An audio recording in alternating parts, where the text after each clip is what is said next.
ታኩር እንደምን አለ? ሰላም ነህ? መጀመሪያ ላደረከው ነገር በጣም አመሰግናለሁ። በመቀጠል ወርቁ ፋውንዴሽን እስከ 200 ሚሊዮን ባጀት ይዟል ለዚህ ለተቸገሩ ኢትዮጵያውያኖች ለመርዳት።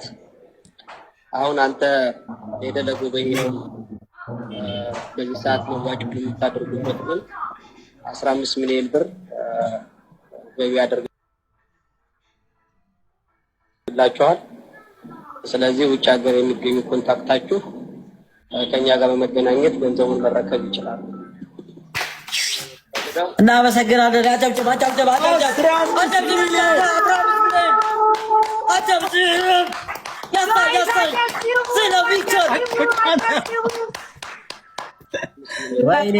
ወይኔ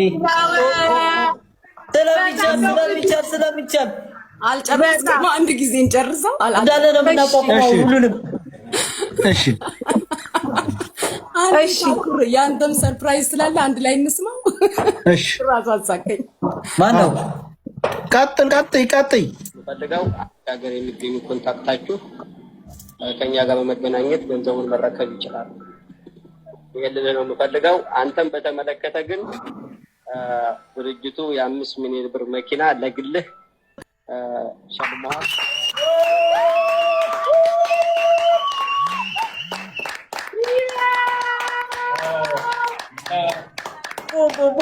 ቦም ሻካላካ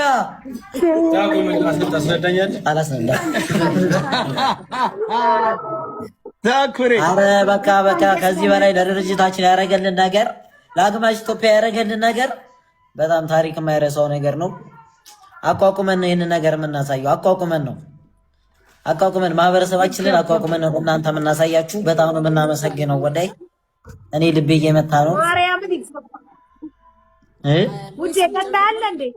ቀጣለ ጋይስ ቮይሱን ልጨርሰው እኮ አለ ማለት ነው ውዴሽ ታታሪ ወጣቱ ነው የልጆች አርአያ እንድትሆን በማድረግ ነው በማሰብም ነው። ሰውን ለመርዳት የሚያስፈልገው ሃይማኖት፣ ብሔር፣ ማንነት ሳይሆን ችግሩ ላይ ብቻ በማሰብ ለተቸገሩት መድረስ ወሳኝ ነገር ነው። ይህንን በሁሉም ጭንቅላትና በሁሉም ኢትዮጵያዊ አመለካከት ውስጥ መግባት አለበት። ችግርተኛን መርዳት በዚህ ሰዓት ካለን ማካፈል ለሁላችንም ጥቅም ይኖረዋል።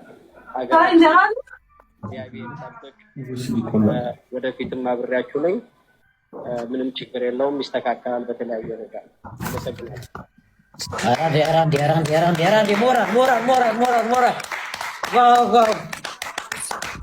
ሁለተኛውን ቮይስ ልክፈተውና ከያዝነው ባጀት ተቀንሶ የሚሰጠው 15 ሚሊዮን ብር ደብረ ብርሃን ብቻ ለሚገኙ አንተ ለጎበኛቸው እንደሆነ መታወቅ አለበት።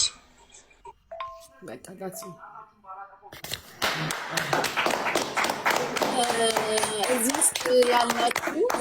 ውስጥ ያላችሁ 13000 ኦልሞስት 14000 ሰዎች ታላቁን አባታችንን ወንድማችንን ጋሽ ወርቁ አይተነውን በማመስገን ኮመንት ላይ እግዚአብሔር ረጅም እድሜና ጤና እንዲሰጣቸው ከክፉ ሁሉ እንዲጠብቃቸው ምኞታችሁን ፍቅራችሁን በኮመንት ግለጹ።